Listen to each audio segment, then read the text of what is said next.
Hi guys, and welcome back to another video game with the powers. I'm Jake, guys, and today we're going to be taking a more in-depth look at Lobotomy 2 Manhunt. So Lobotomy 2 Manhunt, guys, is from Titan Forge Games, and this is a relatively new game, just being fulfilled from gamefound in November and December. And so Lobotomy 2 is a dungeon crawl, horror asylum type game where you are playing as a patient and you are a sane, essentially.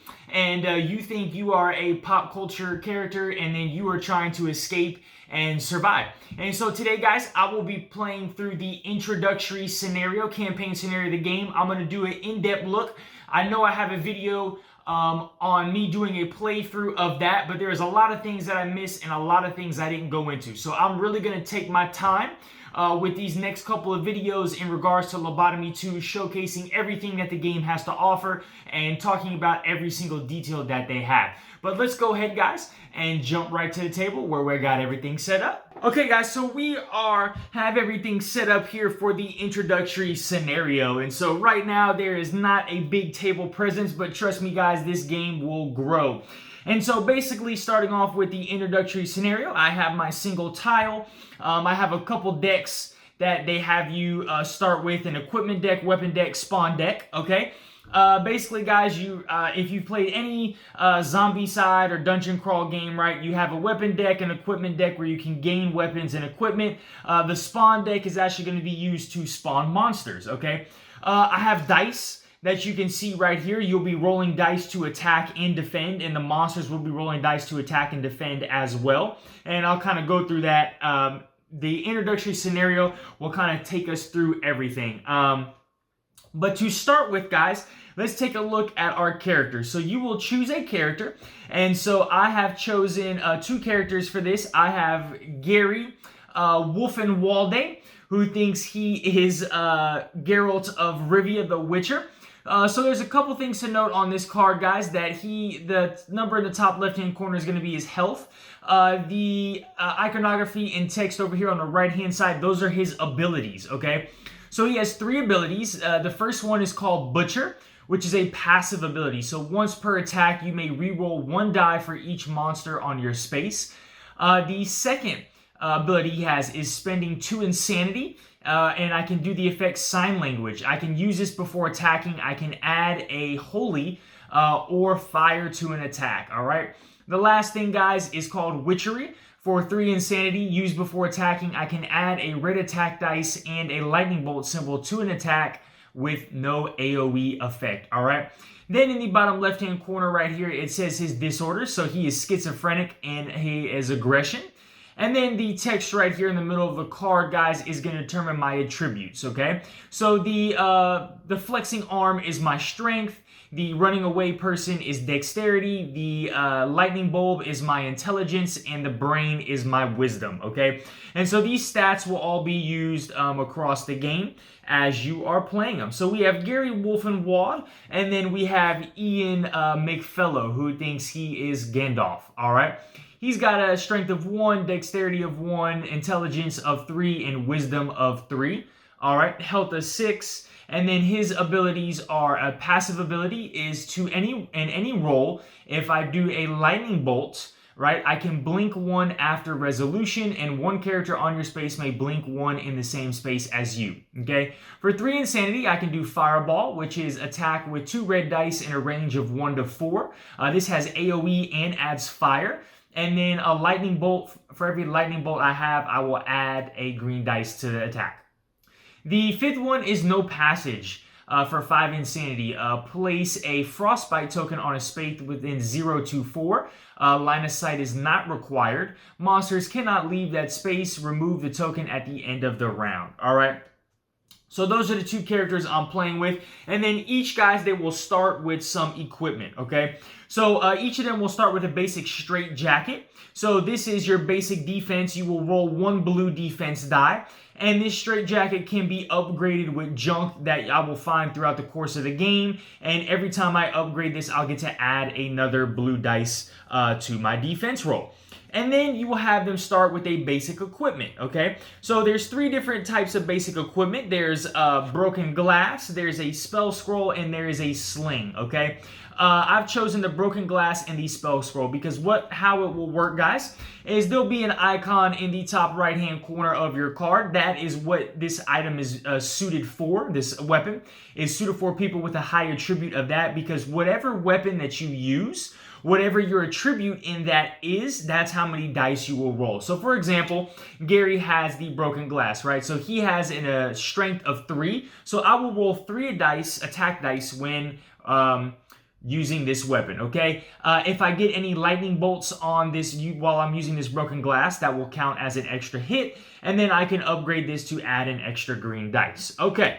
So these are the kind of basics that you need to know right off the bat. Also, guys, they have you they have medical pills that you can draw throughout the game, and so they each have you draw 1 of these. And so these pills, I can spend them to add that die to my roll. So for example, this is a brown defense die. So I can spend that when I'm defending to add a brown. This is a blue pill, so I can spend that when I'm rolling a defense roll to gain a blue. Then they also have a junk bag as well. Okay, so we are ready to go, guys. I'm going to go ahead and start with this scenario. I also have tokens over here, and I'll kind of go through. You have your health tokens, your insanity tokens, your cooldown tokens, upgrade tokens, and then attack tokens is what those are. But we are ready to go, guys. So let's go ahead and start with this scenario, guys. I'm going to go ahead and put this, when I read, guys, I will go ahead and put up the page on the screen so you guys can kind of follow along. So so we're going to pick a character to go first, and we will give them the first character token. For me, basically, I'm playing the same guy. I'm just going to roll a dice. So I got a nice die here. So 1 through 3, Ian will go first. 4 through 6, Gary Wonderwolf will be the first player. Oop, that doesn't count. Okay, so we have a 5. So Gary will be the first player, all right? It says, reveal the story event card S1EC1. You may now play your first round, remembering to watch out for triggering the event on the story card. Good luck. Okay, guys, so we have story scenario cards, okay, that you will read off, and you will, once those effects activate, you will read the page in the book. So I got the deck over here to the side of me, so let's go ahead and start with the first one. It says, what am I doing here? Am I back in that hellish hospital? The distant cries suggest I must be. I could have sworn I made it home. Maybe it was all a dream. Maybe the only thing I can be certain of is the knowledge that I have escaped before. Even if it was just in my mind, and if I've done it once, I'm sure I can do it again. But first, I better open these doors that keep me here. When anyone opens a door that has a number token 1 or 2 on top of it, I will read S1A from the scenario booklet. So that is my first objective there, guys, is to get to one of these doors and open that. Okay.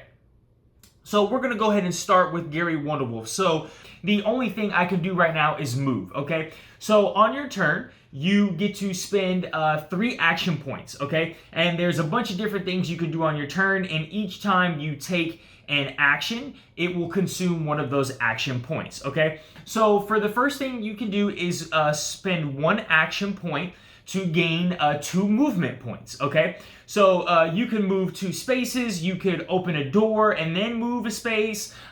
Those are the different things you can do with movement points, okay? So I will go ahead and spend 1 of my actions to gain 2 movement points. I will use 1 of those movement points to go ahead and open this door, making this now a open door, and then I will use my next movement point to go ahead and go to this area right here. So that is 1 full action that I have taken. So I have 2 more actions available to me. So the next thing I will do is I will use another action to gain 2 movement points. I will use 1 movement point to move here, guys, and then I will use my second movement point to open this door, okay? So I have opened this door with my second movement point. So I have essentially opened the door. Right, so I'm claiming this token here. I'll just go ahead and put this over here to the side. And now I will read entry S1A from the book. So I'm going to go ahead and put this on the screen for you guys so you can kind of follow along. So it says S1A, the first blood. From the mist-soaked corridor, you open the door to another foggy corridor. The door must have been soundproof, as now the faint yelling you could previously hear has turned into a clear symphony of screams, pained howls, and anguished weeping. This place is eerily familiar, yet disturbingly different. You can't be certain if you've ever been here or just somewhere like it, but that can't be right. Surely there can be no other place like this. Surely a just universe would not allow it. Forcing yourself out of your reverie, you realize that the corridor beyond contains shapes moving in the mist. Moving you? Maybe lumbering or prowling would be a better description, as something about their movement suggests a lurking danger. Maybe you should find something with it, which to defend yourself before they... No! It's too late, as one of the shadows spins around towards you, malevolent eyes glowing red through the fog. You have no time to arm yourself, no time to even curse or mutter a silent prayer as it leaps towards you and you prepare to fight for your life. Do not remove any of the tokens and minis already on the board, but go ahead and place locker tokens and monster miniatures as shown in the diagram. Okay guys, so the first guy that we're going to go ahead and put out is the State Troopers, okay? So these are the State Troopers. These are the miniature for them. So we're putting one right here in the bottom left-hand corner looking to guard that chest right there. We got another one right up here. We're going to do a Hellhound next, okay? So the Hellhound will look like this. Nice, crazy, savage Hellhound, all right? This is going to be right at the door. So right in front of me, this thing is looking right at me. I opened the door at the wrong time. And then the last thing, guys, we have is going to be a big orderly, okay? We got a nice big orderly coming out. So that is going to be the miniature for the orderly, okay? And he's going to go up top on the other side of the door. I'm glad I didn't go on that one, okay? And then real quick, guys, just want to take you a look at the models that I'm playing at. So this is Gary Wolfenwaddle right here. He's got a nice little bat, no shirt on, flexed up, old man flexed up. And then we got Ian McFellow right here with a broom. He's got his nice little broom and he's got his whitey tighties on, so he's ready to go. But let's go ahead and continue. So we're going to go to the next page, guys. So it says, place all remaining orderly, State Trooper, and Hellhound minis near the board to form the monster pool, which I have all that. And then I'm going to reveal story card S1EC2, which will replace S1EC1, as all objectives on it have been completed. As this is the first time that card has been replaced, the new card reminds you, okay? And then it basically just has some reference to basically look at the reference now, because now there's going to be more action points. So for example, now when I move, I can flee from a monster. And so if when you flee from a monster on the monster card, so we'll also bring out the State Trooper cards, the Orderly cards, and the Hellhound cards. So on each of these cards, guys, you'll be able to see a couple of different things. So in the bottom left-hand corner is going to be the health and the movement of the State Trooper. So he's got 1 health and 1 movement. In the top area of his card, those are his attack. So whenever he would do an attack, he's going to roll 2 green dice. If he rolls a lightning point, it will inflict me with poison. And it says a poison of my strength stat. Okay, so I will reduce my strength stat by 1. Okay, the middle row, guys, is going to be his defense. And so that's the defense die he will roll, which is going to be a brown die and a blue die. Yep. And then the bottom card is talking about the flee action. So if my strength has a character of 3 or higher, okay, if I land on a space with this State Trooper, I can just flee him and I'll be free. I won't take any penalty. But if it is not, I will lose 1 health. So that is what it talks about when you are fleeing from a monster, okay? And then it talks about the dice, okay?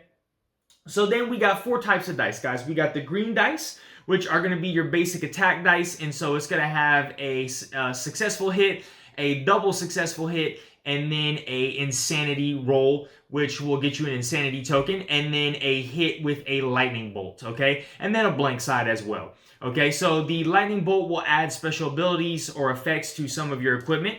So that is the basic dice. You have the red dice, which is a stronger attack dice. So now you got a 3-hit, you know, you got a 2-hit with a lightning bolt, a generic 1-hit. I don't think there is any blanks on this. Nope. So there is no blanks on the red dice, attack dice. All right. Okay, so up next, guys, we have the blue dice. So for the blue dice, you have the shield with the star, which counts as a success.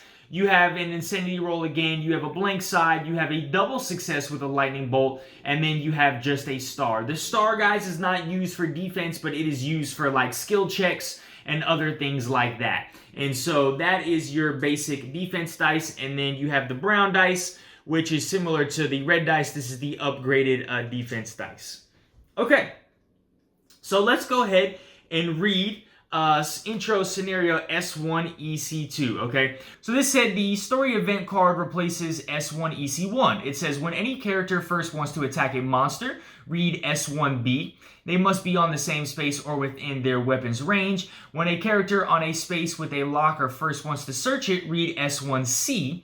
After all lockers have been searched, read S1D. After the character action phase ends, so all characters have done their actions, read S1E, and then when a character dies, read S1L, okay? So this will now replace S1C, all right? And then we will now continue playing the game. So I believe I have one more action that I can take because I did one... And so I did one movement point to unlock that and then move. So that was one action. My second action was to spend another. So that's 1 and 2. And correct. So now I have one more. So what I will do is spend... Actually, I actually don't have enough. Because I would have to move... Let me double check this. Okay. So I did one movement point. So that's one action. One movement point, another movement point is 2. So I get one more action, so I actually don't have enough. So what I'll just do is move into here, and then I'm going to, I will move into this locker area here for my last one. So my last action will be you spend 2 movement points to go 1 and 2. Okay, so that will be the end of my turn, and I will not read anything because it says when a character on a space with a locker first wants to search it, I'll read S1C. Okay, guys, so now we're going to Ian McFellow. So Ian McFellow, let's see what I'm going to do with him. I think I'm going to spend 1 action to gain 2 movement points, so I'll open this door. Okay, I'll open that for 1 and then move here for another 1. I'll spend another action to gain 2 movement points and go 1 and 2. And then I'll spend my last action to attack. So it says when any character wants to attack a monster, read S1B. They must be on the same space or within the weapon's range. So let's take a look at S1B, guys. If it bleeds, we can kill it. Your eyes refuse to take in all details of the malformed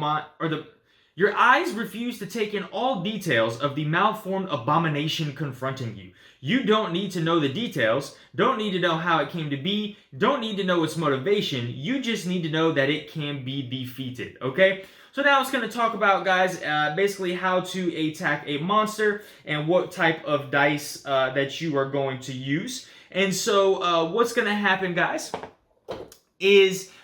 you will first select your weapon that you're going to choose, okay? So I will be selecting the spell scroll. You will then look in the top right-hand corner of that weapon to see what attribute you're going to be using. So mine is wisdom. So I will look, and my wisdom has 3, okay? That will determine the amount of dice I will roll. So I'm just making a basic attack, so I will gain 3 green attack dice, okay? I will also look at the range of my card. So this is a range of between 0 to 2, so I am in fact in range, okay? So I have got my attack, and I'm ready for everything that I need to go. Now, guys, we're going to take a look at the monster. So we'll take a look at the Hellhound and see what defense dice he is rolling. So he's rolling a blue defense dice, only 1. So what I'll just do, guys, is I'll take all 4 of these dice, and you will roll them all at the same time. Okay, so I have rolled 3 hits and a lightning bolt, okay? So the lightning bolt does not affect my spell scroll because it has to be upgraded. So I got 3 hits, and he rolls a blank. So the remember, the star counts as a blank, guys. It's only used for skill checks. So he takes 3 damage. Okay, so he only has 1 health. So this Hellhound will be knocked out and destroyed. I'm successful in defeating the Hellhound. Anytime you defeat a monster, guys, you will gain an insanity token. All right. If you defeat an elite monster, you will get to gain an insanity token and a junk, but that can only happen once in your entire turn. So like if I were to defeat multiple elite monsters, I would not be able to draw multiple junks from the bag. So I'm only the first elite monster that you defeat, you will gain the insanity and the junk. Now we're going to go ahead and continue playing, guys. For the purpose of this scenario, I'm going to take some extra actions because I want to walk you through everything in order, okay? So the next thing is, let's say a character on a space with a locker token wants to search it, okay? So Gary Wolfenwolf here, or Wolfenwaddle, okay, he wants to go ahead and search this token, okay? So we're going to go ahead and read S1C. So you dig through the locker trying to find something, anything of use, but you're just not seeing it. All that's there is the usual trivia anybody might leave in their locker while pulling a shift at work. A rear empty wallet, baseball cap, bag of sandwiches. In desperation, you gaze frantically around the room, but see nothing but more trash. Crumpled papers, empty paper cups, an old broken table leg, nothing even as useful as a lobotomy spike. Your head starts to spin, your vision blurs, your mind twists as ideas start to flow and reality takes a back seat. You suddenly feel a reassuring weight in your hand, and looking down, you see a brand new razor-sharp lobotomy spike, where moments ago you could have sworn that is just a table leg. Is it an illusion, a product of real magic, just your warped imagination? You neither know nor care, though you do wonder why you didn't think of an assault rifle or a bazooka. Okay, so now it's going to talk to you about weapon cards in the reference book, and then when a character is on the same space as a locker token, they may search it for an action with 1 action point, okay? So I'm going to go ahead and do that now. So let's say I had an action point available to me. What you would do, guys, is you will flip this token over, okay? There's going to be a couple different things on this token. There's going to be an icon of a weapon, a equipment, and a pill. And then there's going to be a junk icon. So every tile that you flip over, you'll also look at the bottom right-hand corner first, and this will tell you how much junk that you find in this locker that you will gain for free. So unfortunately, I found 0 junk, so I won't gain nothing, okay? Then what you're going to do, guys, is whoever was the character that was searching, you will look at their light bulb stat, which is their intelligence. That is how many blue dice that you will roll. So you're going to make a skill check here. You're going to do an intelligence roll, okay? And then whatever the amount of successes you get is how many points that you have to spend, okay? So I have rolled, this is my roll here, and I'll put it right here so you guys can see. So I have first rolled an insanity roll, so I will get 1 insanity token for making that roll. And then I have a star, which counts as a success, and I have a shield with a star that counts as a success. So I have 2 points now, guys, or 2 successes that I get to spend. So again, you look at the numbers on here, and that is how much each of those items would cost, okay? So I get to spend my 2 successes. I could draw a weapon card from the deck. I could spend my 2 to draw an equipment card. I could spend 1 to gain a med token, okay? So what I'm going to do is I'm going to spend my 2 successes to grab a piece of equipment, okay? So I am grabbing a dog grapple. So hellhounds on your space do not attack. Okay, interesting. Okay, guys, so in regards to the weapons and equipment, you are only allowed to carry 6 total items, and that does not include your straitjacket and your starting equipment and your starting weapon, okay? So including the starting equipment and your starting weapon, you're allowed to carry 8 total items, okay? The items that you have equipped or your loadout are really only allowed to have 3, okay? So you're only allowed to have 1 piece of armor. So the straitjacket is considered a basic armor. Any other equipment that you have that has the armor wording or text on it that is only allowed to have one of those, okay? So you'll have to switch those out between the items that you're carrying. And then in terms of weapons, you're only allowed to have 2 weapons. Now, some weapons might say they take up 2 spaces. So, you know, you got a left hand and a right hand, and then sometimes you might have to, you know, 2-hand a weapon, and so that will take up those slots. But you can change these equipments and weapons in and out throughout the course of your turn. But as a totality, you're only allowed to carry essentially 8 total items in your bag, okay? So right now, I have 3 total items with Gary Wolf and Waddle, and then it says at the end, as a bonus reward for your first search, the character who did this search will receive the Lobotomy Spike weapon card. So I'll go ahead and search through the deck, guys, to find the Lobotomy Spike, and you'll get to take a look at some of these extra cards here. I'll go ahead and give that a shuffle. So I will get the Lobotomy Spike. So I'm going to grab the Lobotomy Spike here, guys, and show you kind of how this works, okay? So the Lobotomy Spike, we're taking a look at this. So again, guys, you're looking in the top right-hand corner. If there's an A, that means it's a wild card. So you can choose any attribute that you want, but that attribute must have at least a 3 on it, okay? If you do, you can go ahead and use the Lobotomy Spike. The passive ability of the Lobotomy Spike is anytime I roll lightning bolts, I get a extra success. And then here are all the upgrades available to the Lobotomy Spike. So this is a single hand weapon use, so I will equip that immediately, and then I have my dog grapple in the back. Okay, so that is basically everything you need to know for equipment, weapons, and searching, guys. So let's go ahead and we're gonna continue playing. So the next thing we need to do, guys, after all of the lockers have been searched, we're gonna need to read S1D, okay? So the next thing we're gonna do, guys, is need to go to S1D. So now I'm gonna kind of, again, I'm just gonna go ahead and take infinite amount of turns here and search through some things and kind of show you how this initial thing, a couple turns of this, and show you how this works, and then we'll go from there. So Gary is gonna take another 3 actions. The monsters are not gonna go yet, so Gary will take another 3 actions. So he did 1 action to search. His next action is I'm gonna spend a movement point to open this door here, and then I'm gonna move into this room with the state trooper, and then I'm going to go ahead and attack the state trooper. So I'm going to use the Lobotomy Spike. So I get 3 green dice. The state trooper is going to defend with a blue and a brown dice. So we're going to go ahead and roll all of these at one time. Okay, so he blocks 3.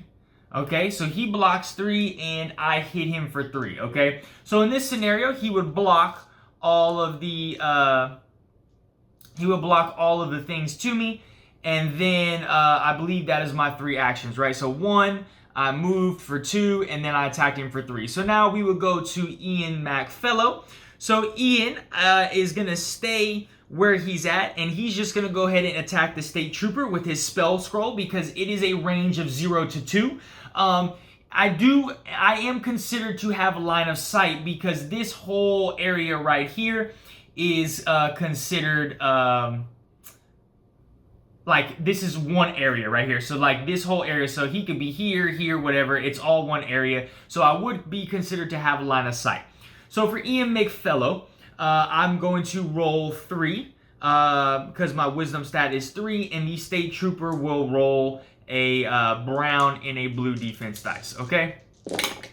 So I am hitting for 2 and he blocks for 2, okay? I'm gonna go ahead and spend another action point to roll again, and I'm hitting for 3 and he blocks for 2 and a wisdom. So the enemy guys, the monsters, will never gain wisdom, so I will go ahead and defeat this state trooper. So I'll just put him over to the side. I gain an insanity for defeating the state trooper, and then that was my second action. My third action, I'm going to move into this room, okay? So then we're going to move back to Gary Wolf and Waddle. So I'm going to use my Lobotomy Spike to attack this state trooper here.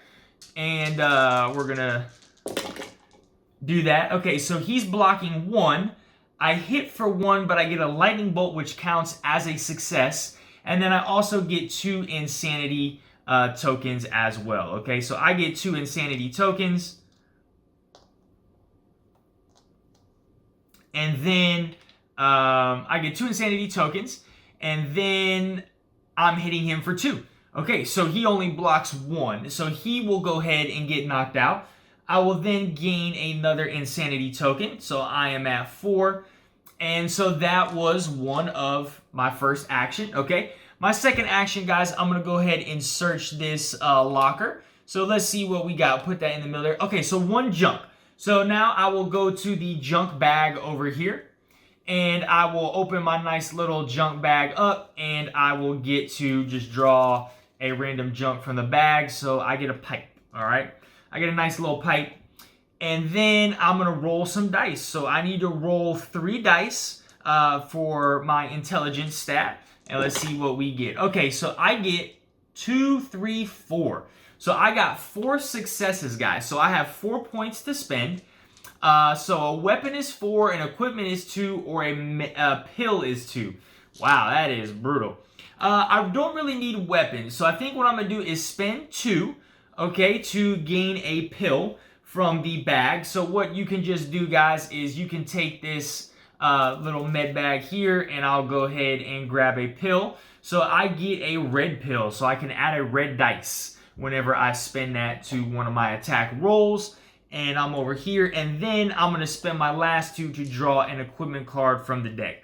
Let's see what else we get. So I get a sparrow. So this says reusable. So tap 2.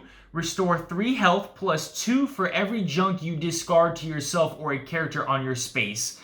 Discard 2 junk to untap. Okay? So that was the, so 1 action. The second action is to do it. And then my third action is going to be to just roll up in this area with the orderly. Okay? Then we're going to go to Ian McFellow. So I will search this. So this search token will go away.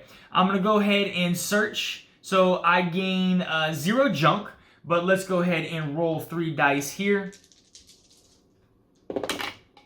And wow. So I get 5 successes. So 5 successes. So I think Ian McFellow is going to spend 2 to gain a weapon. So I get a black wand. Wow. Okay. This is a great run, guys.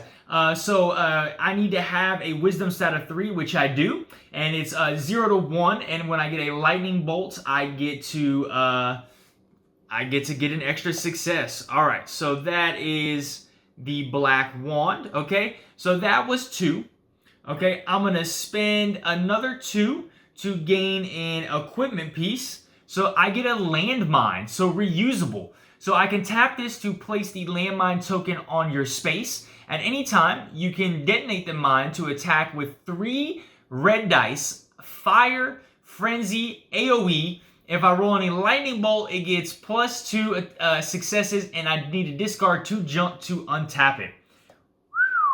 That is, wowza. That is devastating. And then I'm going to use my last one to draw a pill from the bag. So let's see what we're getting here. I am getting a green pill. Okay. So then I'm going to use action point to go ahead and do that. And then I'm going to go ahead and use my last one to move in there. So I believe that was all of the actions with Ian McFellow, because I attacked, and then I attacked and killed him, moved in. Well, actually, no, I couldn't have done it. That was the 3 actions, if I remember correctly. Because I attacked, I searched, so I attacked, I moved, and I searched, okay? So now we will go back to Gary Wolfenwalde, all right? And he is on the space with the orderly, so we're going to go ahead and do some battle with this orderly, okay? So I have, okay, so I'm actually going to use one of my abilities here called Witchery, okay? So I spend 3 insanity, and it says use before attacking. I get to add a red dice to my attack, and I get a lightning bolt to an attack with no AoE on it, okay?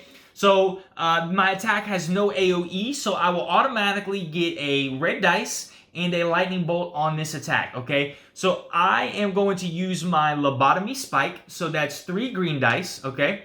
I will get a red dice on top of that, and then I think I'm good there, okay? I think that's all I'm going to do, because I could spend this red to get how much he's rolling. I think it's overkill, but I'm going to do it just to show you guys. So I'll spend this red pill to go ahead and add another red dice to my attack. So I'm rolling 3 green and 2 red, all right? So I'm just going to roll that, and then he's rolling 2 blue. Let me roll all these together. All right. So he's rolling 2 blue, and he gets an automatic defense. All right. So he rolls 2 blue, so he just had 2. He just had 2 insanity, so he actually does nothing. And then I roll 1, 2, 3, 4, 5, 6, 7, 8. So I'm busting him up, but I get 2 insanity back. Okay. So that's not bad. So I get 2 insanity back for doing that. And I'm hitting him for 8, which is knocking him out, okay? Because he only blocks 1. And then whenever you knock out an elite monster, he is considered an elite monster, and it'll say that right here on the bottom of his card. So elite monster, I knock him out, and I gain a insanity, as well as get to draw from the junk bag here. And let's see what we get. So I get, oh no, that's a pill bag. Oops. I put the pill back in the wrong bag, guys. I get a junk, which is a rock, okay? Okay, guys, so I knocked him out, so that was my first action, okay? My second action here, guys, is going to be to move into the locker, and my third one will be to search the locker, okay? So, again, I get 0 junk. I'm going to go ahead and roll 3 dice. Let me go ahead and move these dice out the way. And roll these 3 dice. And I get 3 successes, okay? So, I think what I'm going to do is take... so, I got 1, 2, 3, 4, 5. Let's see, I can get a pill for 2. I got 3. I don't really need a weapon. I'm just going to take another equipment card. Use all 3 and take an equipment card and see what I get. Mask of the Devil. So, this is reusable. I get to add 2 shields automatically in defense. My maximum health is reduced by 3. Tap to reduce the cooldown of a disorder by 1 and discard 2 junk to untap. Alright, I'm not really feeling that at all because my maximum health is reduced by 3. Okay, so I get 2 automatically in defense though, but now I only have 6 health, okay? And then tap to reduce a cooldown of a disorder by 1, discard 2 to untap. Okay, so I have now cleared all of the lockers, guys. All the lockers have been searched. And let's go to S1D, all right? So S1D says, at last, you finally have some tools to help you escape this place. Do you have enough? Who knows? But surely wasting time trying to find more just lets the staff, or whatever they call the devils in this place, close in on you. No way you're going to let that happen. Oddly, you can't recall seeing a way out of here when you explored. No stairs, no doors, not even a fire exit. How can you get out if there's no physical way out? You hold your head in your hands and scream, no! And when you remove your hands and look up, the wall ahead of you has crumbled to make a gap to another room. Without the luxury of time to question what just happened, you press on through the breach in the wall, okay? So it says you will now add the recreation garden and common area map tiles to the board, along with the tokens and the minis of the monsters shown. So you can see everything that I'm going to add here, guys. It says also for the rest of the game, there'll be a couple new phases in the monster phase, okay? In between basic and elite monsters moving and then attacking, new monsters are spawned in place on the board, which would be the spawn phase. From now on, you are playing against the clock as the Hunt Master is closing in on you and will capture you in 12 rounds or less. For this, you need to create the Hunt Track. So it shows you how to create the Hunt Track and what the Hunt Master does. And then, guys, it's going to talk about the disorder cards that you're going to get, which are going to give me extra abilities as well. So it says, from now on, your characters may use their innate abilities and abilities gained from disorders that afflict them. So take a moment to read what each of these abilities can do. And then we got all new phases, okay? And then the last card says, after a character action phase ends, all characters, you will read S1E. So this 1E says, Mommy always said there were no monsters, but there are. God knows how many of these beasts are out there, roaming the corridors and halls waiting to attack. It sounds like maybe 10, 20 more. And that's just the ones close enough and noisy enough to be heard. So it says, add the recreation garden and common area map tiles to the board, along with the tokens and mini as shown below. Now that we have monsters on the board, we need to update the round sequence to let them move and attack. Yes, I know that's dangerous, but let's give them a chance. Replace the reference cards and also share reference cards S1C. These are just cards in the back of the book, guys. So I'm going to go ahead and take my time to, again, we're going to have to expand the table a little bit. So I'm going to go ahead and pause the video here, guys. I'm going to go ahead and get this set all up, and we are going to be ready to tackle the next scenario.